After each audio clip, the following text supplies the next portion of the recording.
kicking off with our demonstration on the 24th of November, and as other speakers have said, the campaign only starts on the 24th. We've got to show a real fighting back campaign, and we've got to give leadership to people.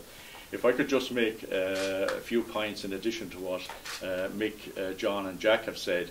First of all, this is a government with no credibility in terms of lecturing anybody about cutbacks. This is a government which protects the pensions of people at the top of the banking sector. Pensions that are within our wildest dreams, ordinary people would not achieve.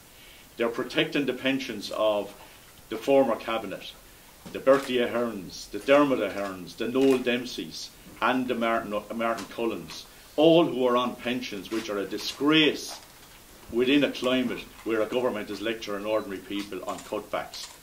In addition to that, and this is where they lose any credibility, our integrity, they're protecting pensions and earnings for a cabinet which in current circumstances is a national disgrace. And while they are in place, don't lecture us in terms of people who are at the bottom trying to exist. We're given leadership, and it's appropriate that the trade union movement gives leadership and becomes part of the wider campaign, because we're representing people who have lost their jobs, families who are frightened of losing their jobs, and families who are frightened of losing their houses. We've got to give leadership to a campaign which fights back on their behalf. Right across communities in this country, health services, education services, all of the fabric of society is under threat, all in the name of serving a troika, which is demonstrating across Europe that we're the laboratory for what's going to happen in other countries. We've got to stand up to that. We've got to have a real fighting back campaign. No more lectures from IBET about competitiveness when wages are going on the way down in this country. No more lectures about why workers need to be organised.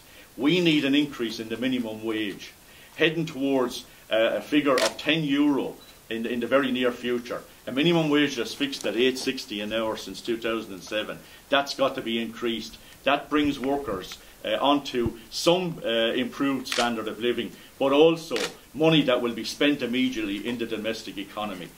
We've got to fight back against what this government is doing. We've got to stop them in their tracks and force them back onto rethinking, as other speakers have said, that we need investment in the economy and we need jobs. It's the only protection, and our youth have no hope and no future to look forward to while we don't have jobs. So for those reasons, Unite is very happy to support the demonstration on the 24th of November, linking up with communities, linking up with trades councils, linking up with organisations that are defending special needs, defending people back in those communities and fighting to protect what we have in this society. So it's time to tell this government that they've gone far enough and we're not allowing that they go any further. Thanks.